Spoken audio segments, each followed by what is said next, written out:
Hello guys, स्वागत है आप सभी का। आज हम लोग लेकर आ रहे हैं सीटेड जेटेड का प्रीवियस ईयर्स का पार्ट 4 वीडियो। इससे पहले हम लोग part 1, part 2 and part 3 video देख चुके हैं।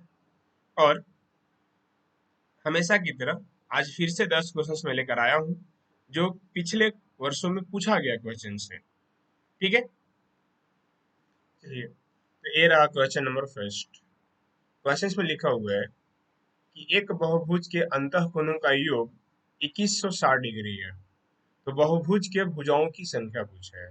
ठीक है, सबसे पहले आप लोग ये पता कर लेंगे कि सर बहुभुज कहते किसे हैं। ठीक है, देन हम लोग आगे बातें समझेंगे। तो बहुभुज में क्या होता है ना कि तीन या तीन से अधिक भुजा से जो मिलकर डायग्राम बनता है वो अपने आप में बहुभुज हो जाता है।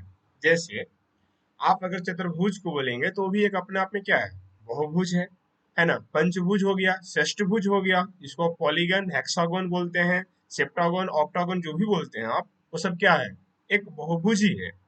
क्लियर। तो यहाँ पे क्या करेंगे हम लोग कि हमसे यहाँ पे अंतःकोण का योग दिया हुआ है। तो एक फार्मूला होता है, क्या होता है, अंतःकोण का योग बराबर वो हो जाएगा आपका n-2 इंटू 180 इज इक्वल हम लोग देंगे यहाँ पे 2160 डिग्री। ठीक है, यहाँ पे जो आप एन देख पा रहे हैं, एन क्या है, तो एन है आपका साइड है, भुजा है। अगर यहाँ से आप 180 से सीधा अगर इसको सॉर्ट आउट करेंगे तो आपका 12 टाइम में कैंसिल हो जाएगा। देन अगर आप यहाँ से n का वैल्यू करेंगे तो ये जो -2 देख रहे हैं उधर आके प्लस बन जाएगा, यानी कि जो n का वैल्यू हो जाएगा वो कंप्लीटली आपका यहाँ से 14 दिखना स्टार्ट हो जाएगा। ठीक है, अगर आप बात करेंगे ऑप्शन का तो ऑप्शन नंबर यहाँ पे हो जाएगा फर्स्ट। क्लियर। अब चलेंगे आगे सेकंड क्वेश्चन की तरफ। ये रहा क्वेश्चन नंबर सेकंड। यहाँ पे लिख रखा है कि यदि किसी समकोणिक समानांतर षष्ठ फलक के शीर्षों, कोरों और पार्श्व फलक, सबसे पहले समझिएगा, शीर्ष मतलब यहाँ पे वर्टेक्स हो जाएगा। कोर जो आप देख रहे हैं, कोरो जो लिखा हुआ है उसका मतलब एज हो जाएगा, जिसको आप किनारा कहते हैं।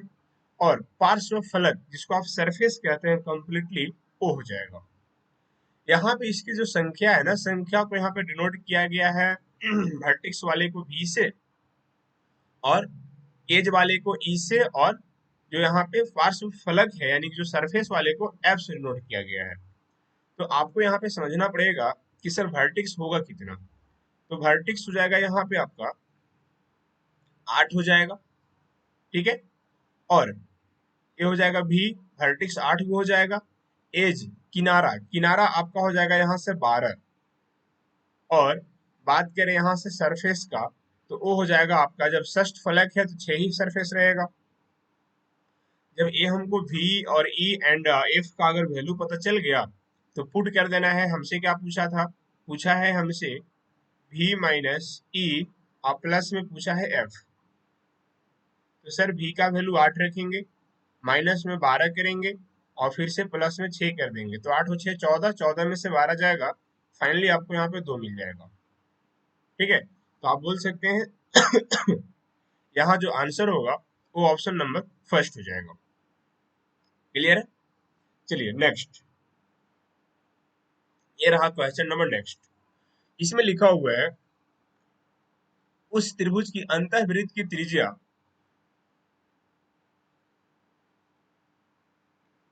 उस वृत्त की सॉरी उस त्रिभुज की अंतःवृत्त की त्रिज्या जिसकी भुजाएं 3 सेंटीमीटर, 4 सेंटीमीटर और 5 सेंटीमीटर है। तो हमसे क्या पूछा है, अंतःवृत्त की त्रिज्या पूछा गया। ठीक है, अब एक बात समझेंगे, आपको साइड देख करके नहीं लग रहा है कि सर एक कंप्लीटली एक क्या है समकोण त्रिभुज है। क्योंकि अगर आपको ये बात पता होगा ना, ट्रिपलेट, ट्रिपलेट मतलब जो पाइथागोरस फॉलो करता हो, तो अगर आपको इसको पता होगा तो अगर आप ट्रायंगल बनाएंगे समकोण त्रिभुज कुछ इस तरह से, तो ये ट्रिपलेट आप देखेंगे, अगर इसको 4 बोलेंगे तो इसको 5 बोलेंगे, देन इसको क्या बोलेंगे, 6 बोलेंगे। अब इसमें हमको अंतःवृत्त बनाना है। अंतःवृत्त का मतलब ये होता है कि इसके अंदर बनेगा। कहाँ बनेगा, अंदर बनेगा, ध्यान से देखिएगा। और जब अंदर बनेगा तो सर जब अंदर में वृत्त बनेगा तो कुछ इस तरह का वृत्त बनेगा, ध्यान से समझने का कोशिश करेंगे, ठीक है। और यहाँ पे कहीं एक सेंटर बनेगा इसका, और सेंटर से जब इसको, एक मिनट सॉरी, यहाँ पे एक मिनट थोड़ा सा टाइम देंगे हमको, चलिए। तो अब यहाँ पे क्या करना है कि यहाँ पे एक सेंटर होगा, और सेंटर से इस तरह से जब इसको हम टच कराएंगे तो यहाँ पे एक रेडियस बनेगा, जिसे आप त्रिज्या कहते हैं, ठीक है। तो यहाँ पे हमसे अंतःवृत्त का जो त्रिज्या निकालने बोला है वो निकलेगा कैसे, तो इस त्रिभुज का हमको क्षेत्रफल निकालना पड़ेगा, और क्षेत्रफल को हम क्या करेंगे कि सेमी पेरीमीटर से डिवाइड कर देंगे तो त्रिज्या निकल जाएगा, ठीक है। मतलब कि अंतःवृत्त की त्रिज्या निकल जाएगा, यानी कि आर बराबर हम लिखेंगे कि एरिया ऑफ, नाम दे देते हैं ए बी सी, तो हम लिखेंगे क्या यहाँ पे कि एरिया ऑफ त्रिभुज एबीसी, एबीसी बटा सेमी पेरीमीटर, ठीक है। क्या लिखेंगे, सेमी पेरीमीटर, जिसे आप बोलते हैं अर्ध परिमाप, ठीक है, सेमी पेरीमीटर। अगर आप उसका एरिया निकालेंगे तो आप सबको पता होगा कि सर एरिया होता है हाफ बेस इंटू हाइट, ये हो गया हाफ, बेस बोले तो 4 और हाइट बोले तो 3 हो जाएगा। अगर आप बात करेंगे सेमी पेरीमीटर का, तो यहाँ पे साइड में देखिए सेमी पेरीमीटर कैसे निकालते हैं। सबसे पहले अगर हम परिमाप निकालते हैं तो परिमाप में होता क्या है कि सभी भुजा को ऐड कर दिया जाता है, तो आप देखेंगे जब सभी को ऐड करेंगे तो 12 मिल जाएगा। और जब इसी को अर्ध परिमाप बात करेंगे ना आप, तो सर इसको आधा कर देंगे, आधा करेंगे मतलब क्या मिल जाएगा, 6 मिल जाएगा। तो सर यहाँ 6 हो जाएगा, ऊपर में सॉर्ट आउट करेंगे, 2 दूना की 4 हो जाएगा, 2 तिया की 6, ऊपर का भी पूरे 6 और नीचे का भी पूरे 6 कैंसिल हो जाएगा, कंप्लीट आप देखेंगे वन टाइम में कैंसिल हो जाएगा।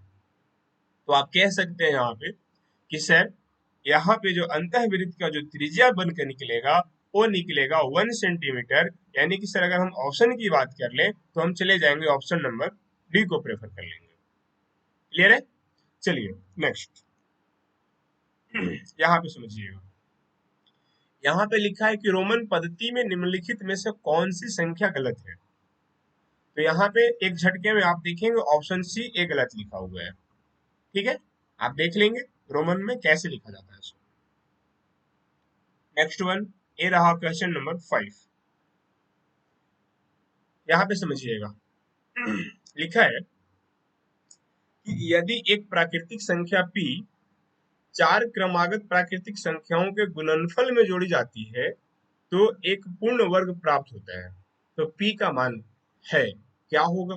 सबसे पहले समझना है कि आपके पास कंप्लीटली ना क्या करना है कि चार ठो वो भी लगातार, कैसा लेना है, क्रमागत लगातार, चार को प्राकृतिक संख्या लेना है, वो सबको आपस में गुना करानी है, और गुना कराने के बाद एक और नेचुरल नंबर को ऐड कर देना है वहां पे, जिससे वो क्या बन जाएगा, कंप्लीट एक पूर्ण वर्ग बन जाएगा, एक स्क्वायर बन जाएगा, ठीक। तो वही पूछना है कि आखिर क्या ऐड किया जाए। तो बहुत ही इसका बेहतर सॉल्यूशन है, देखिए कैसे।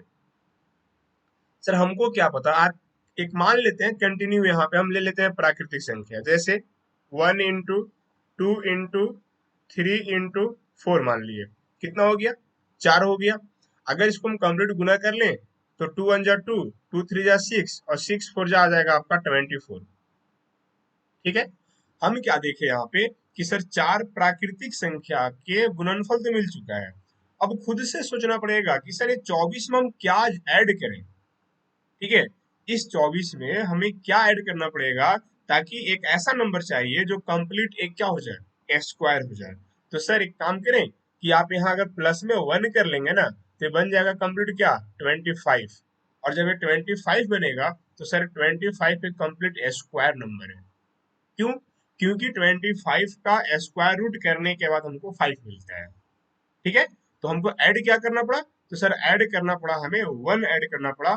ऑप्शन की बात करें तो ऑप्शन नंबर डी हो जाएगा। आई होप बातें समझ में आ रहा होगा।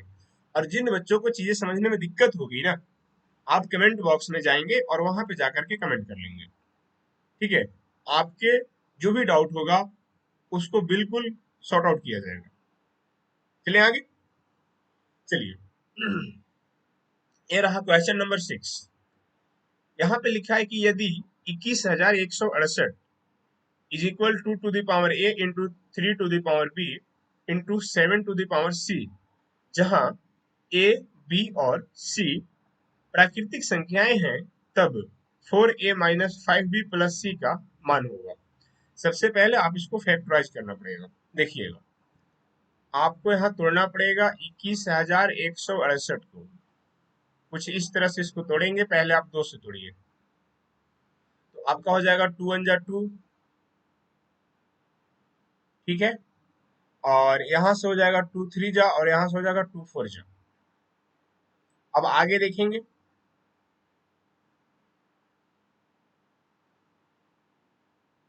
एक मिनट।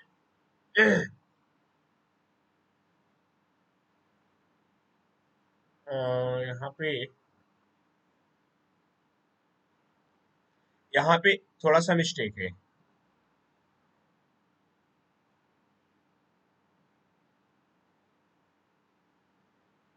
देखिएगा, यहाँ पे क्या करना है, 21,168 को हमको फैक्टराइज करना है। अगर आप 2 से लगाएंगे तो 2 एकम 2 हो जाएगा, 0 आ जाएगा, 2 पचे 10 हो जाएगा, 2 अट्ठे 16 हो जाएगा, और 2 चौके 8 हो जाएगा। इसके बाद आगे चलेंगे, 2 से लगाएंगे, 2 पचे क्या हो जाएगा 10, 2 दूना का 4 हो जाएगा, 2 नवा 18, और 2 दूना की 4 हो जाएगा। फिर से अगर हम 2 से लगा लें तो 2 दूना की 4 हो जाएगा, 2 छक 12 हो जाएगा, 2 चौके 8 हो जाएगा, और 2 छक 12 हो जाएगा। देन फिर से अगर हम 2 से लगाएं तो 2 एकम 2 हो जाएगा, और 2 तिया की 6 हो जाएगा, 2 दूना की 4 हो जाएगा, फिर 2 तिया की 6 हो जाएगा। अब तो ये 2 से जाएगा नहीं, 2 से नहीं जाएगा, मतलब 3 से तो जरूर जाएगा। 3 चौके 12 हो जाएगा, फिर से 3 चौके 12, और 3 एकम 3 हो जाएगा। फिर से चला जाएगा 3 से, 3 एकम 3 हो जाएगा, ठीक है। 3 चौके 12 हो जाएगा, और 3 सते 21 हो जाएगा। अब ये 7 से जाएगा, 5 7 12, 3 से भी और जाएगा, 3 से जाएगा, 3 चौके 12, और 3 नवा 27 हो जाएगा। अब इसको 7 से कर देंगे तो 7 से 7 टाइम्स में कैंसिल हो जाएगा। आप यहाँ पे देख पाएंगे कि 2 2 कितने टाइम्स आया हुआ है, तो सर 1 2 3 4 टाइम्स आया है, एंड 3 3 आया है आपका 3 टाइम्स, एंड 7 आया है 2 टाइम्स। आप इसको ऐसे लिख सकते हैं, 2 to the power 4 into 3 to the power 3 into 7 to the power 2 लिख सकते हैं। इससे क्या होगा कि आपको ए के वैल्यू समझ में आ जाएगा 4, बी का वैल्यू समझ में आ जाएगा 3, एंड सी का वैल्यू समझ में आ जाएगा 2। अब आइए जो हमसे पूछा है उसको सॉल्यूशन कर लेते हैं। तो हमसे पूछा था 4a, ए का वैल्यू हम देख पा रहे हैं 4 दिख रहा है, -5, बी का वैल्यू हमको 3 दिख रहा है, और एक मिनट यहाँ प्लस है, प्लस में सी लिखा हुआ है, तो सी का मतलब 2 दिख रहा है। आप देखेंगे 4 चौके 16 हो जाएगा, और 3 पचे 15 हो जाएगा, अब प्लस में 2 हो जाएगा, तो 16 और 2 18, 18 में से अगर हम 15 घटा दें तो यहाँ पे 3 आएगा, ठीक है। सही आंसर इसका क्या हो जाएगा, ऑप्शन डी चला जाएगा, बिल्कुल सही आंसर। जब कभी भी इस टाइप से आपको क्वेश्चंस दिखेगा तो सबसे पहला काम यही करना होता है, उसको आप फैक्टराइज करेंगे, देन आपको सब चीज उसी फॉर्मेट में मिल जाएगा। अब इसको साथ जब लास्ट में इसको आपको कंपेयर कराना पड़ता है। जैसे इसका बेस वैल्यू 2 था, तो इसका भी बेस वैल्यू 2 के साथ करा दिए। इसका 2 के पावर ए दिख रहा था, तो यहाँ पावर ग्रुप में 4 दिख रहा था। इसके आगे 3 था बेस वैल्यू, फिर यहाँ से 3 को उठा लेंगे, 3 के पावर यहाँ 3 दिखा, लेकिन 3 के पावर यहाँ बी दिख रहा था, तो हम बोल सकते हैं सर बी की जगह क्या हो जाएगा 3 हो जाएगा। देन लास्ट में आप देखेंगे सर पावर यहाँ पे सी दिख रहा है, 7 टू द पावर सी है, और हमारे पास जो हमने फैक्टराइज किया है उसमें हमको दिख रहा है 7 टू द पावर 2। तो आप यहाँ से बोल सकते हैं कि सर जो सी का वैल्यू होगा वो कितना हो जाएगा 2 हो जाएगा। क्लियर है? चलिए नेक्स्ट आगे बढ़ते हैं। यहाँ लिख रखा है कि 1710 की राशि ए बी तथा सी में इस प्रकार बांटी जाती है कि ए का 4 गुना, बी का 6 गुना तथा सी के 9 गुना बराबर है। देखिएगा, ए का 4 गुना यानी कि 4a कर लेते हैं, इसके बाद बी का 6 गुना, और सी का इतना गुना, ठीक है। इस तरह से हो गया। बोला है कि ए और सी की राशि के बीच का अंतर, एक बात बताएं, कि दोनों में कितने का अंतर लग रहा है आपको? 5 का, ठीक है, वो 5 रख लेते हैं। और फिर से क्या बोला है, 6 4 10, 10 और 9 19 हो जाएगा कंप्लीट। और हमको बांटना है 1710, 19 से हो जाएगा आपका कंप्लीट। कितने बार में चला जाएगा, इन 9 टाइम 90 टाइम्स में चला जाएगा, सॉर्ट आउट हो जाएगा। और 9 पचे 45, ये आ जाएगा आपका 450। ठीक है, ऑप्शन की बात करें सेकंड, सीधा आंसर। नेक्स्ट ये रहा नेक्स्ट। लिखा है कि यदि प्रथम n प्राकृतिक संख्याओं का योग 55 है, तब n का मान पूछा है। आपको पता होना चाहिए कि एक फॉर्मूला होता है लगातार, यानी कि n प्रथम लगातार प्राकृतिक संख्या का योग का एक फॉर्मूला होता है कि n इंटू एन प्लस 1/2 होता है। और इसी का वैल्यू हमारे पास 55 दे रखा है। क्रॉस इंटू जब आप कराइएगा तो यहाँ n इंटू एन प्लस 1 दिखेगा और बराबर ये हो जाएगा 110 हो जाएगा।